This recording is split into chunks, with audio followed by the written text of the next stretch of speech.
चलिए, स्वागत है आप सभी को हमारे इस elite board study YouTube channel पर। जैसा कि हम लोग पिछला वीडियो में देखे थे कि कोई भी अगर आपका मॉलिक्यूल्स हो यानी कोई भी जो अणु होंगे उसमें केंद्रीय परमाणु का हम ऑक्सीडेशन नंबर यानी कि ऑक्सीकरण संख्या, उसी के साथ उसमें ऑक्सीकरण अवस्था हम देखे थे।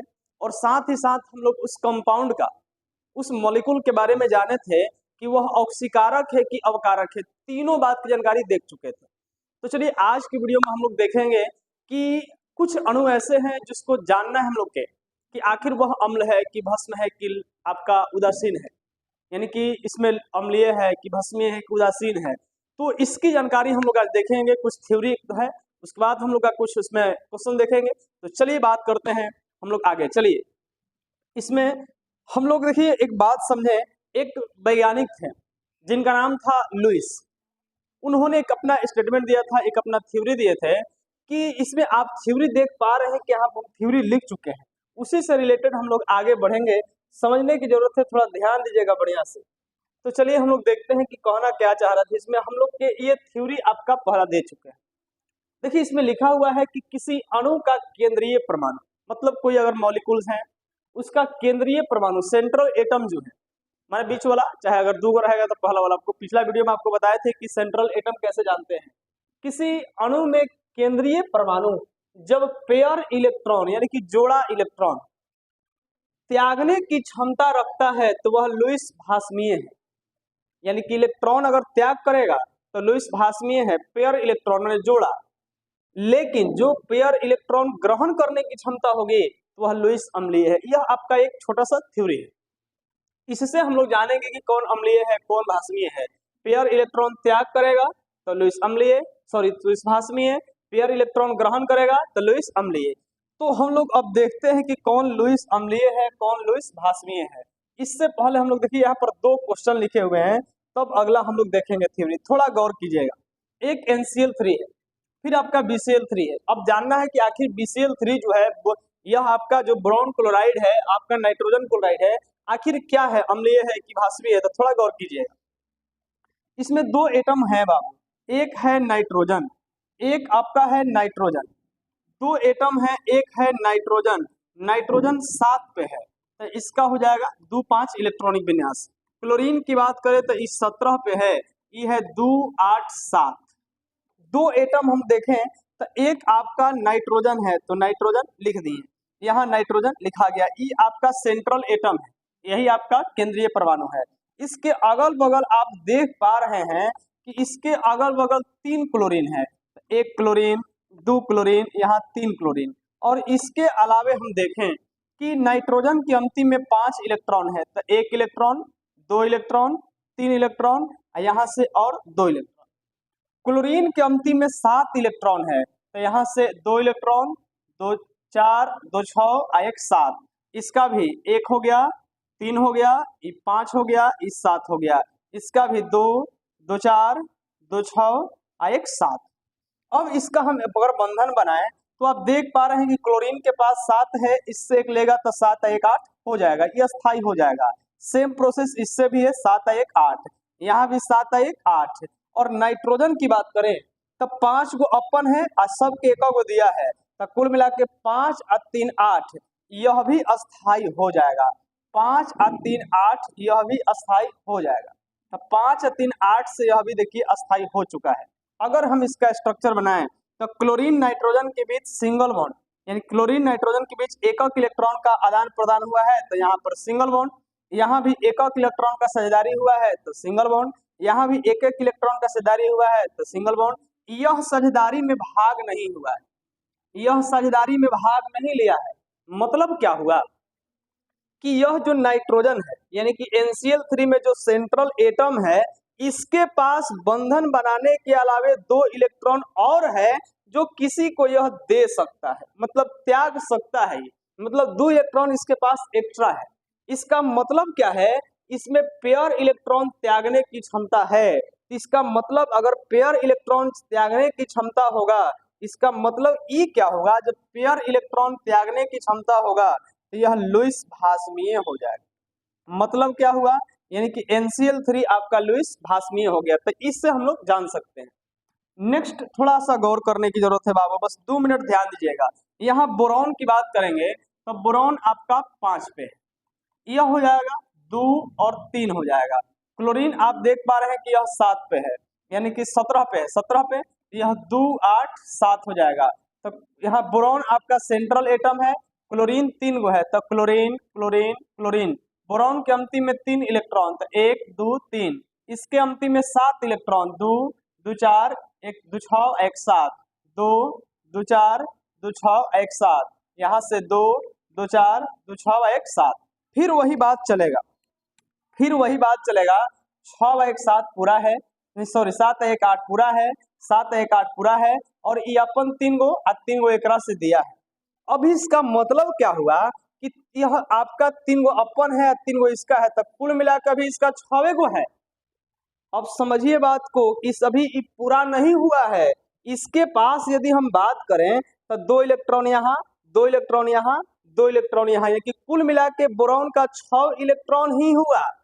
मतलब अभी इसके पास 2 इलेक्ट्रॉन ग्रहण करने की क्षमता होगी, यह किसी से 2 इलेक्ट्रॉन ग्रहण करेगा। यानी मतलब क्या हुआ कि सेंट्रल एटम यानी कि बोरॉन के पास 2 इलेक्ट्रॉन ग्रहण करने की क्षमता है, इसीलिए यानी कि BeCl3 जो है यह लुईस अम्लीय हो जाएगा, यह आपका लुईस अम्लीय हो जाएगा, और यह आपका लुईस भास्मीय हो जाएगा। तो इससे हम लोग जान सकते हैं। तो चलिए अगला हम लोग कुछ और थ्योरी देखते हैं। देखिए और थोड़ा समझ लीजिए बात को, ऊपर से तो पकड़ लिए कि कौन लुईस अम्लीय है कौन लुईस भास्मीय है।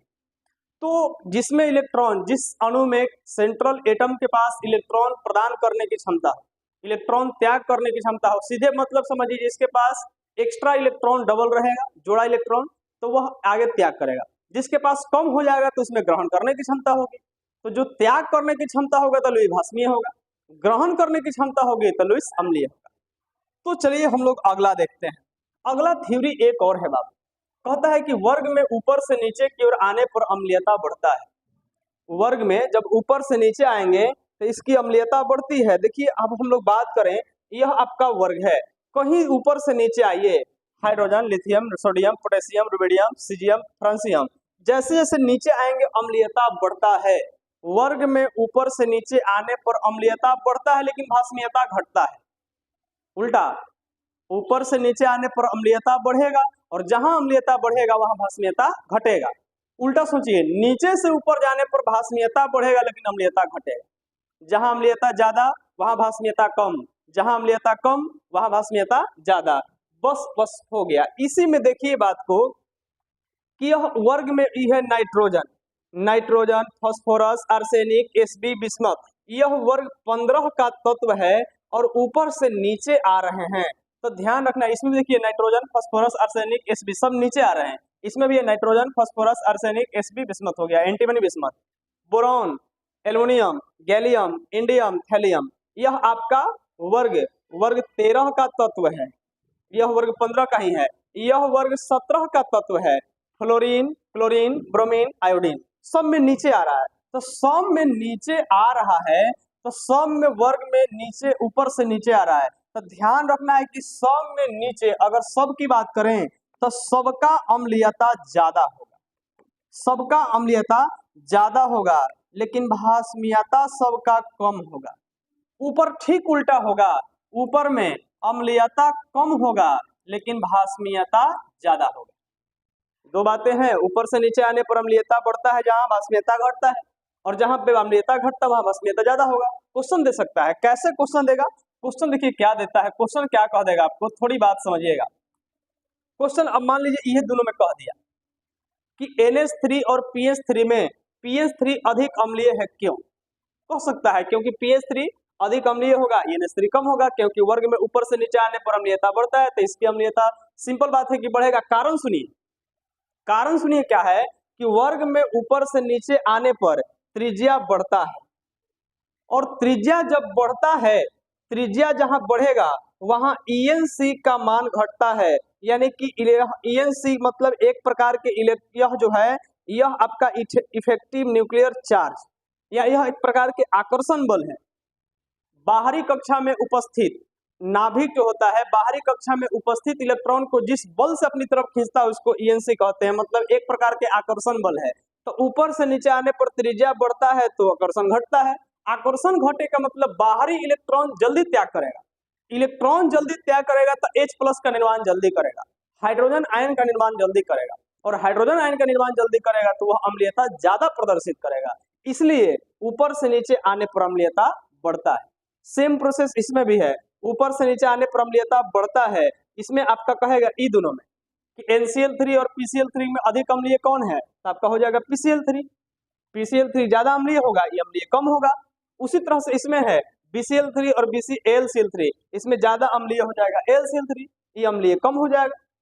इसकी भास्मीयता ज्यादा होगा तो एकर अम्लीयता ज्यादा होगा, एकर भास में अम्लीयता कम होगा तो एकर अम्लीयता ज्यादा होगा।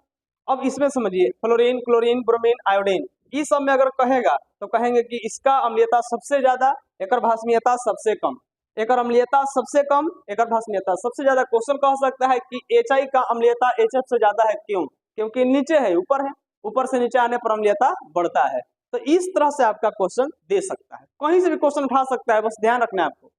थोड़ी बात और समझिएगा, ई तो हो गया, लेकिन एक बात आपको समझना है, यह तो देखो सब में अलग अलग है, ब्रोन, एल्युमिनियम, गैलियम सब अलग अलग है, लेकिन एक कंडीशन आपका है कि नाइट्रोजन के केस में, नाइट्रोजन के केस में ठीक उल्टा होता है बाबू, नाइट्रोजन के केस में ठीक उल्टा होता है। थोड़ी बात ध्यान देने की जरूरत है, समझिएगा ठीक से इसमें बाबू। नाइट्रोजन के केस में एकदम उल्टा होता है। देखिए सब में नाइट्रोजन है, nitrogen nitrogen nitrogen nitrogen, nitrogen के केस में उल्टा होता है। हम जानते हैं कि ऊपर से नीचे आने पर अम्लीयता बढ़ता है, लेकिन एकरा में नीचे ही से ऊपर जाने पर अम्लीयता बढ़ता है, माने ऊपर ज्यादा अम्लीय होगा और भास्मीयता कम होगा, एने अम्लीयता कम होगा, भास्मीयता ज्यादा होगा। इसीलिए कभी कभी क्वेश्चन क्या देता है, क्वेश्चन दे देगा क्या कि NF3 और NI3, माने नीचे वाला NI3 में ज्यादा अम्लीय ई नहीं है, ज्यादा सॉरी ई ज्यादा अम्लीय है, ई कम अम्लीय है। अब इसमें क्या है, हम तो जानते हैं आयोडीन नीचे है, इसकी अम्लीयता ज्यादा होनी चाहिए, लेकिन ये अम्लीयता एकर कम होगा, एकर अम्लीयता ज्यादा होगा। कारण इसमें होता क्या है, थोड़ी सी बात समझिएगा, ध्यान देना ठीक से बाबू। नाइट्रोजन फ्लोरीन से अटैच है, नाइट्रोजन फ्लोरीन से अटैच है, यहाँ हम लिख दिए, यहाँ नाइट्रोजन आयोडीन से अटैच है, यहाँ आयोडीन से अटैच है। नाइट्रोजन के पास 5 इलेक्ट्रॉन होता है तो 3 को बंधन में भाग ले लेगा बाबू, 3 इलेक्ट्रॉन बंधन में भाग ले लेगा, यह आपका बॉन्ड में भाग लेगा। तो इसमें है क्या, यह 2 इलेक्ट्रॉन, यहाँ सॉरी यहाँ पर आपका I है, Na3I, हाँ ठीक है ठीक है ठीक है सही। अब देखिए बात को समझिए कि दोनों में तो नाइट्रोजन है, इसमें भी 2 इलेक्ट्रॉन एक्स्ट्रा है, लेकिन कंडीशन क्या है कि फ्लोरीन जो है, फ्लोरीन सबसे अधिक विद्युत ऋणात्मक तत्व है, सबसे अधिक विद्युत ऋणात्मक तत्व है, पूरे तत्व में सबसे ज्यादा विद्युत ऋणात्मक तत्व फ्लोरीन है, क्योंकि बाएं से दाएं आने पर विद्युत ऋणात्मकता बढ़ता है, बाएं से दाएं आने पर सबसे लास्ट में फ्लोरीन है, और ऊपर से नीचे आने पर घटता है, तो सबसे ऊपर ही है। तो फ्लोरीन की इलेक्ट्रोनिगेटिविटी सबसे ज्यादा होता है, और इलेक्ट्रोनिगेटिविटी का अर्थ आकर्षण से होता है, मतलब सबसे ज्यादा आकर्षण लगेगा फ्लोरीन का। आयोडीन का विद्युत ऋणात्मकता फ्लोरीन से कम होता है। अब सोचो जरा कि इसमें 2 इलेक्ट्रॉन है, तो चाहेगा कि हम त्याग करें, लेकिन यह त्याग करने देगा नहीं, क्योंकि इसमें ज्यादा विद्युत ऋणात्मक तत्व अटैच है, ये जल्दी इलेक्ट्रॉन त्यागने नहीं देगा। इसकी विद्युत ऋणात्मकता कम है, आकर्षण क्षमता एकर कम है, तो तुरंत इलेक्ट्रॉन को त्याग कर देगा, और जहां इलेक्ट्रॉन को त्याग करेगा, यह तुरंत कह सकते हो कि हाइड्रोजन आयन का निर्माण कर सकता है। मतलब क्या है, इलेक्ट्रॉन को तुरंत त्याग कर दिया, और जो इलेक्ट्रॉन त्याग कर देगा, अब बताओ ये जल्दी, इसमें अगर बात करेंगे हम तो जल्दी, यह जल्दी इलेक्ट्रॉन त्याग करेगा, लेट से करेगा, तो लेट से करेगा तो इसका भास्मीयता बढ़ जाएगा, क्योंकि इलेक्ट्रॉन त्याग कर नहीं रहा है, भास्मीयता बढ़ जाएगा, लेकिन अम्लीयता एक और घट जाएगा। इलेक्ट्रॉन त्याग करेगा तो जल्दी जल्दी त्याग कर नहीं रहा है, तो इलेक्ट्रॉन त्याग नहीं कर रहा था, भास्मीयता ज्यादा अम्लीयता कम, एक और भास्मीयता कम अम्लीयता ज्यादा, होना चाहिए था इसका ज्यादा, लेकिन इसमें फ्लोरीन जो अटैच है इसको इलेक्ट्रॉन त्यागने नहीं देगा, तो यह नाइट्रोजन के केस में थोड़ा उल्टा होता है। लास्ट टॉपिक हम लोग के देखें, इसमें टॉपिक नहीं है, कुछ उसी से रिलेटेड क्वेश्चन है बाबू, आप खुद इसको बनाइएगा। देखो क्वेश्चन दिया है, एक बार लगता है बोर्ड में दिया हुआ था, HI HF से अधिक अम्लीय है, अभी बताएं HI नीचे है, HF फ्लोरीन ऊपर है, ऊपर से नीचे आने पर अम्लीयता बढ़ता है। तो भाषा में आप लिख सकते हैं, लिखेंगे क्या, हम जानते हैं कि वर्ग में ऊपर से नीचे आने पर अम्लीयता बढ़ता है। HI में आयोडीन तथा HF में फ्लोरीन, सही कह सकते हैं कि फ्लोरीन आयोडीन की तुलना में ऊपर है, चाहे आयोडीन फ्लोरीन की तुलना में नीचे है, जिसके कारण HI में तुरंत हाइड्रोजन आयन का निर्माण हो जाएगा, जिससे इसकी अम्लीयता बढ़ जाएगी, इसकी अम्लीयता घट जाएगी। तो भाषा बना के आपको लिखना है। सेम बात BH3 लुईस भाषमीय है, जब इसको बनाइएगा तो 2 इलेक्ट्रॉन ग्रहण करने की क्षमता होगी, जिसके कारण ये अम्लीय है। तो इस तरह से आपका उदासीन है H2S आप लिख सकते हैं। उसी तरह से NCl3 और PCl3 में अभी बताएं कि NCl3 है PCl3 नीचे है, I ऊपर है, तो अम्लीयता एक ज्यादा होगा, एक कम होगा, तो वही भाषा में लिखना है। तो इस तरह से आप क्वेश्चन को लिख सकते हैं। तो चलिए अगला दिन फिर एक वीडियो बनेगा जिसमें आपको हम प्रसंकरण के बारे में बताएंगे। प्रसंकरण के बाद कई तरह से आपको फिर आएगा, स्ट्रक्चर वगैरह बनाने के लिए आएगा, और कई बार से उसके बाद हम लोग अनुचुंबकीय, प्रतिचुंबकीय, इस सब की जानकारी लेंगे। तो चलिए मिलते हैं नेक्स्ट वीडियो में। बेस्ट ऑफ लक, धन्यवाद।